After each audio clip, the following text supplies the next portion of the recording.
It's time. Time to get inspired and empowered. To realize it's never too late to create your next amazing story. Get ready to break through, transform, and start living the life of your dreams.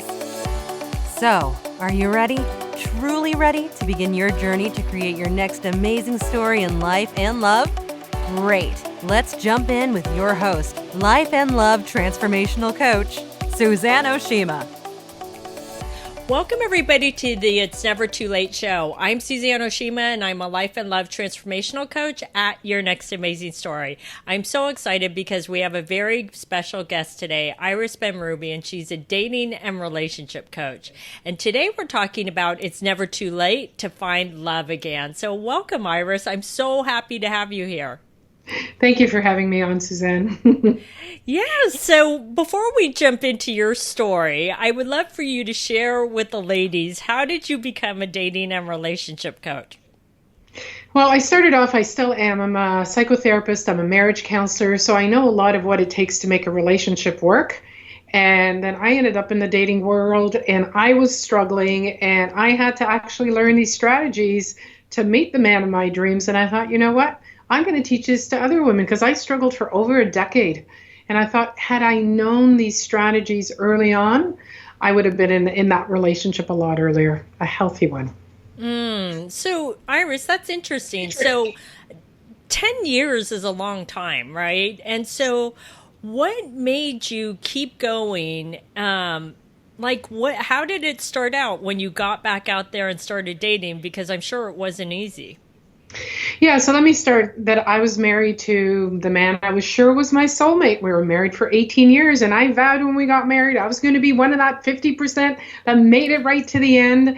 And when it didn't, and I ended up divorced, I went through a couple years of soul searching. Who am I? I'm not a wife anymore. I'm only a part-time mom.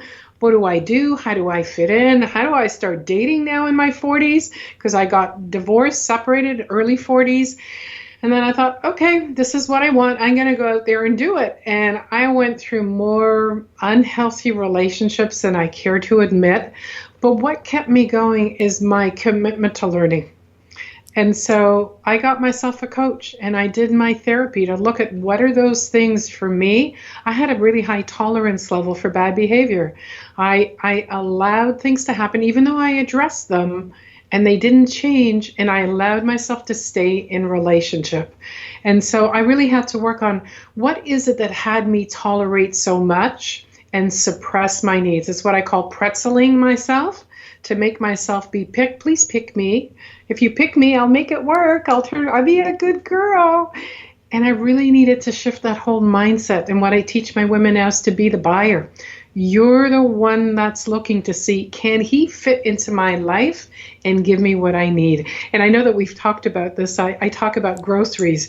You go to the grocery store and you look at expiry dates and you look to see if an apple has any bruises before you invest in it. And as women, we spend more time on our groceries than we do deciding if we should get into a relationship. That is so true. I love that. It kind of makes everyone kind of go, oh yeah, I kind of do spend more time on that, right? Sometimes we have some beliefs. We have a mindset of like, oh, I'm getting too old, or at least he likes me with my weight. Maybe nobody else is going to pick me. And the sense of desperation, the older we get, the harder it is. And all of those are just beliefs that keep you stuck and keep you safe. So it's really about getting clear on what keeps you stuck and what was keeping me stuck, getting past that. And at 59, I met the man of my dreams. I'm living with him now. We've been together for 2 years, and it's magnificent. So if nothing else from this interview, I would love whoever's listening just to hear that it's possible. Oh, I love that. Well, and I do want to talk about your relationship with Wayne, but I want to ask you, because it's interesting, you brought up a point about how sometimes women could say, I'm too old, which I never believe a woman is too old, or, I need to lose weight. So when you were going through the dating process, did you think any of those things about yourself? Yes, I've always been overweight athlete. It didn't matter. I was still doing stuff, but I always knew that I didn't fit into what society thought should be this, perfect size 4 or 6. And there was always this feeling of like, oh, is he going to see me and walk away? Is anybody going to like my picture? Because I made sure to put a full body profile because I didn't want to get rejected when I met him. But there was always this background conversation of, am I enough? Mine happened to be weight. Women have all kinds of stories because we live in a very commercial society. The bigger, better, more. Where you're at is not enough. And so we all carry some version of, what about this about me? Is he going to want it? So yeah, I did carry I'm overweight, you're fit, and I love to be active. So I wanted a man who was active. How is my weight going to fit into this? Was he going to accept me? So how did you shift that? Because was it just about shifting in that you loved and accepted your own body and self? Or did you actually lose the weight? Because I find sometimes women will say to me, Suzanne, I just need to lose 10 pounds and then I'm ready to date. I think it's a combination of 3 things. 1, over time I lost weight. It didn't happen right away. 2, I started to get evidence from men that they actually liked me, body and all. And 3, I really had to own that who I am, the way I am, is good enough. So it was a combination of all 3. I was really committed to losing the weight, whether it was a relationship or not. It's a lot easier to be active and fit when you've lost the weight. But on top of that, I got evidence. I didn't stop myself from dating just because I had a conversation in my head. And 3, I really had to do the work to really get, I have all of this to offer a man. This is a pretty good package. And once I owned that, I actually met a man who thought it was a great package. Oh, I love that. So what would you say to the woman that says, okay, I get that, Iris, but, I'm terrified of rejection. And what if I go out on a date with a man and he doesn't like me for whatever reason? I'm just too afraid to put myself out there and get rejected. Yeah, so there's a couple things that I would say. Like if you went out with a man and you decided that you didn't have enough things in common with him to go out, are you actually rejecting him? Or are you just making a decision for yourself that there's not enough common stuff? So when you get afraid of rejection, you're personalizing things. It's not about you. He's actually looking for what we actually do when we're out there. We're replicating something we had from our childhood. So if you're not a match for him, you're not a replication of either his mother or his father. We actually do that. And we don't do that because we want to sabotage or hurt ourselves, because we're still trying to heal the wounds we have from childhood. That's very, deep and psychological. But if you look at your past history, you'll see that the people you picked as partners replicated some kind of wound you had from your history.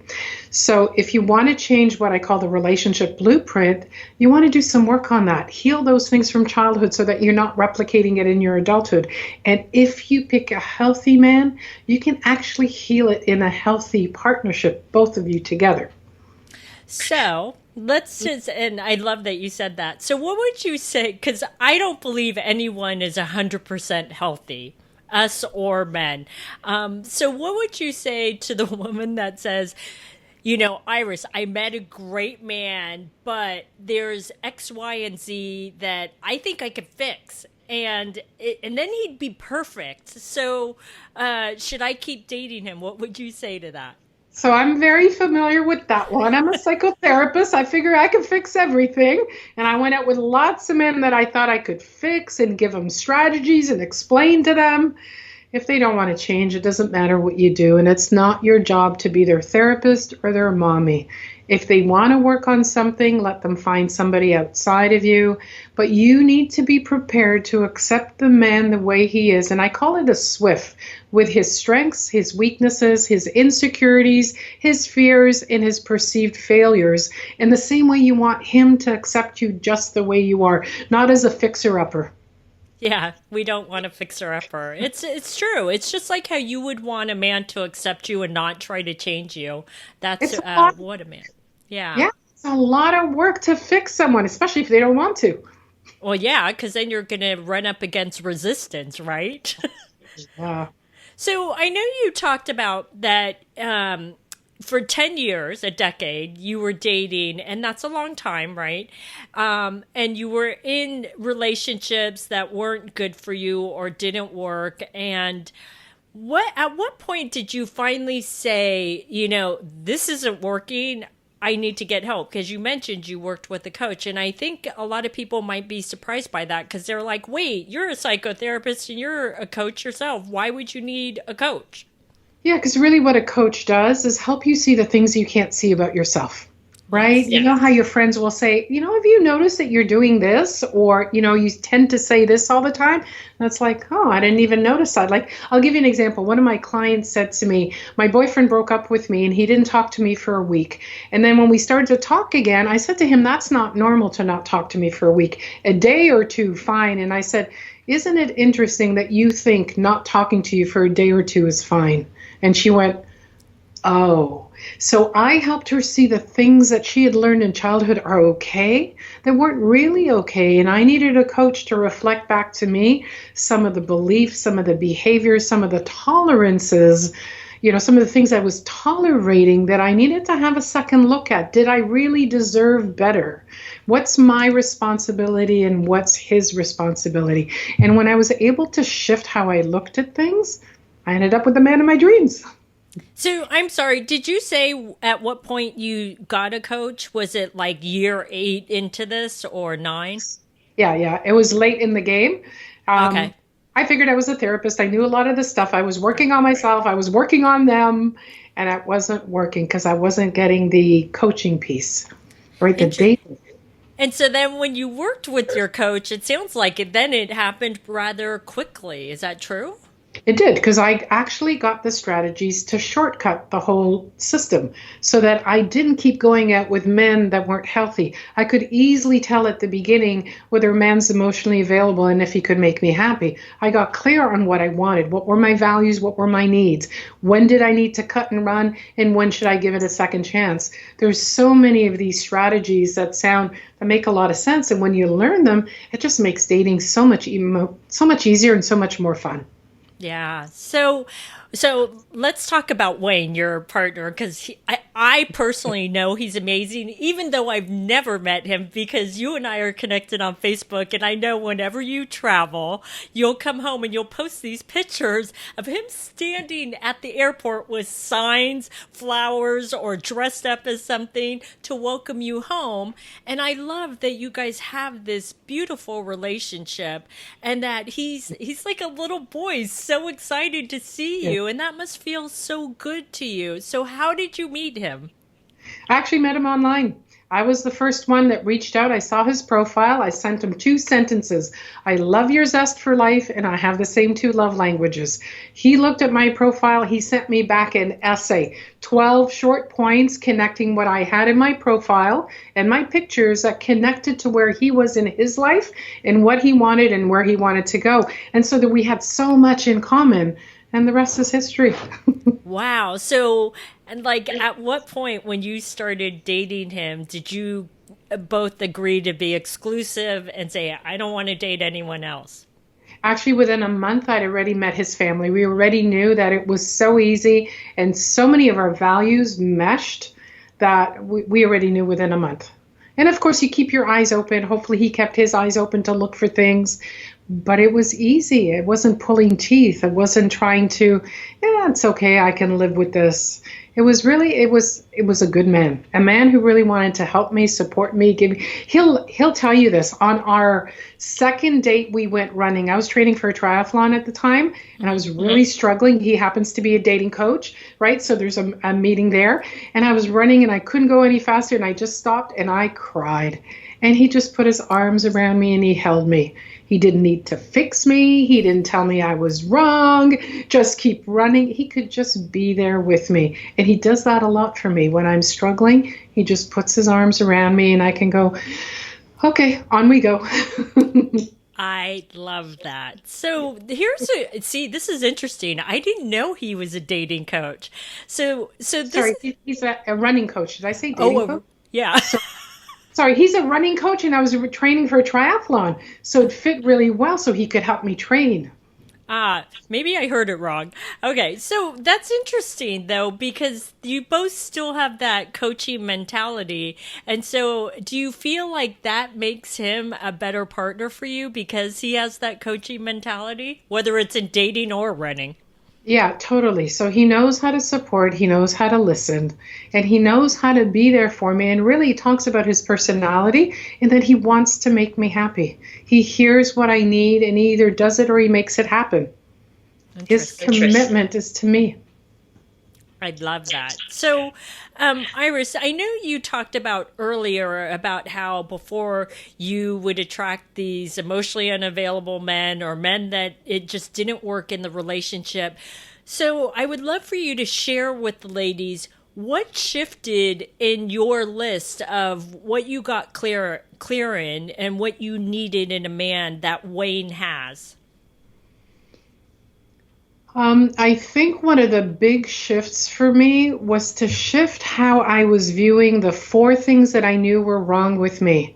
I was too sensitive. I was told that my whole life. My mother used to tell me I'm too much of an open book. And she meant it from a place of loving me and not wanting me to get hurt by others. But I remember hearing that going, oh, how else should I be? And I didn't know how to be anything else. So I knew there was something wrong. I'm too passionate and I'm too intense. When I could really own what a gift those four things were, my sense of value for myself, like for me to be an open book with my partner, he never has to guess or read between the lines. He always knows where I'm at, good, bad, in between. My passion, my intensity, my sensitivity, those are all gifts to the relationship. When I could own that, I really got that I deserve a good man. I don't have to settle. When I felt like there were like these things over here that weren't so good in the shadow, I didn't want people to see. One, I didn't show up as myself. I kept that part hidden. And so the guy got to fall in love with my persona, and I kept having to have that part hidden. And once I owned that, I got to just be me, and whoever fell in love with me got to fall in love with the whole package.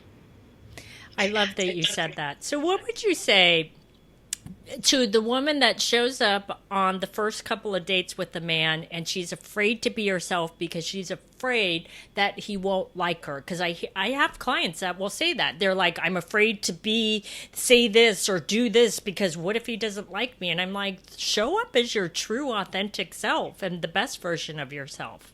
Yeah, so I tell women that, 90% of men out there, assuming it's a straight woman, 90% of men out there are not a match for you. Your job is to filter and screen. And if he doesn't like something about you, great, because you're getting closer to that 10%.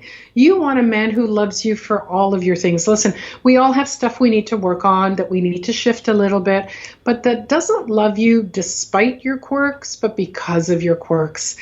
Just think about the freedom you have when someone loves you just the way you are. I can just feel my shoulders relax, my chest open up. There's a whole freedom in someone loving you the way you are, and the two of you keep working on the relationship to allow it to keep evolving and growing. Yes, that's so true. So, Iris, what do you think is the biggest mistake that women make in midlife when they're trying to meet the right man, and how can they shift that? Just one? Yeah. Well, I would like to do a lot more, but we only have time for one. I think the biggest mistake they make is to keep picking the same kind of man or keeping them off dating because they know they have a type that historically hasn't worked for them, and for them to do the work to change their type, which I talked about earlier, it's your blueprint from childhood, because what that does is it has you be attracted to different kinds of men, and different types of men are attracted to you. Because one of the things that we know from our childhood is a lot of people have fighting and drama confused with passion. So here you meet a great man, you have a lot to talk about, but there's no chemistry. But that's because of your childhood and the chaos that you grew up with emotionally. Once you manage that, you can meet a man that's not chaos but loves you deeply. That's what's available. That is so true. It's so funny when women say to me, he's my type. And I'm like, okay, if he's been your type for 20, 30 years, that type, and it's still not working, how's that working for you? It's like you get to shift that and start going.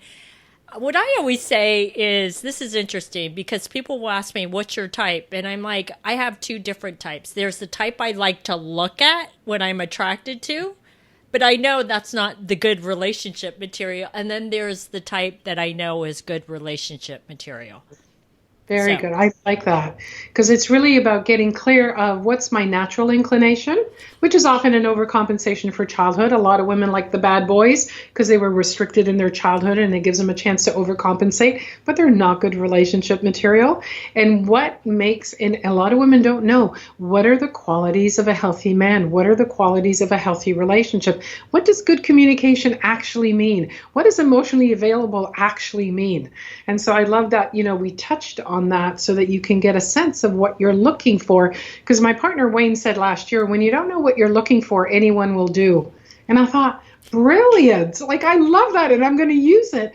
We need to get clear on what we're looking for, what can make us happy, what are our values, so that it's easy for us to filter out there. That is so true. Oh my God, I love what Wayne said. That is brilliant. Well, this has been amazing. So Iris, how can the ladies find you? Yes, they can go to foreverlovecoaching.com. I have an opportunity for you to take a love quiz. Just look for the tab. It's a 10-question. You'll get your answers on the spot, and you'll get to see how you approach love and get some information back on that. Awesome. So ladies, go get that. This was amazing, Iris. Thank you so much for being a part of this show.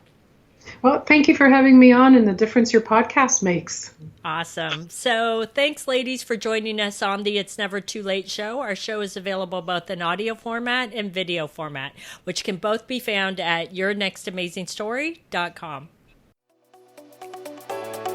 Love today's episode of the It's Never Too Late show? Then head on over to yournextamazingstory.com to continue the conversation, get access to show notes, and get more amazing content.